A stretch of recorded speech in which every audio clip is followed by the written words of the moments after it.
Your first step is to find your favorite quote from the Breadwinner. Choose something that has some imagery that goes with it.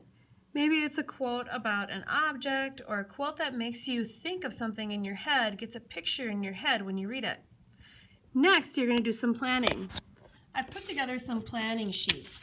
This is the size of the scratch paper that you're going to get. It's half of a sheet. We don't have that much of this, so you only get one crack at it.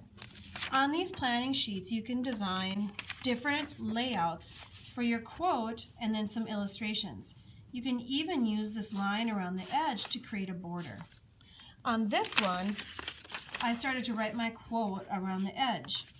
My quote that I picked was, "Something caught her eye, a flicker of movement. She thought it came from the blacked out window, but how could it? Parvana thought she," and then I ran out of space. I could either redo this and erase and redo it so that it fits, but I actually ended up just picking this layout instead. Now I have the quote written on there, where you find the quote, and then since it talks about a blacked out window, I have a window drawn up here, and what I'm going to do is leave this part black, but I'm going to scratch out the window frame to make that part white. Let me show you how you do this. Once you have your design on your practice sheet, you're going to set it on top of your scratch paper and line up the sides. You may even want to take a piece of tape and put it around the edges so that they stay together.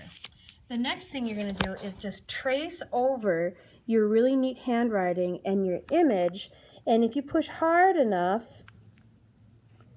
it'll show up onto, oops, that was upside down, but here it is. I've already pushed it in here, and now when I go to scratch it, I have a guide I can use. You're going to do this for your picture and for your quote, so that when you actually get to the scratch board, you're less likely to make a mistake. Now, to scratch this design in here, you're either going to use like a nail or some sort of sharp tool. And it should work just kind of like a pencil, where you remove the wax on top of the paper. I like using a nail. I feel like it works faster and it doesn't make that crazy noise like fingernails on a chalkboard. The nice thing about practicing with this template first is now my lines are pretty straight, and I actually don't have to put these lines on there as a guide. When I go to write my words, they should be kind of lined up and not all over the place. Here's my design. It's almost done. I have my window at the top, and I kind of did a little flicker to show the movement that she saw.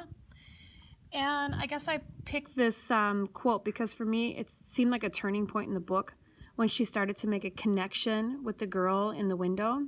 And it was a little bit of magic that provided her with some hope and some surprise. So for me, I thought that this was a moment that really stuck out. Now, if I were to mess up, and kids will mess up, even your pen pals will make a mistake, I'd rather have you just like cross out a word and write it correctly next to it than start over completely. We don't have enough of this paper for you to start over completely. If you do make a mistake, you can try to incorporate it into your design. Down here I scratched, I made an accidental scratch, and I kind of turned it, it was right here, I turned it into a flower to represent the plants that were underneath the window. And then just to kind of continue that idea, I made a few more leaf and grass lines down at the bottom.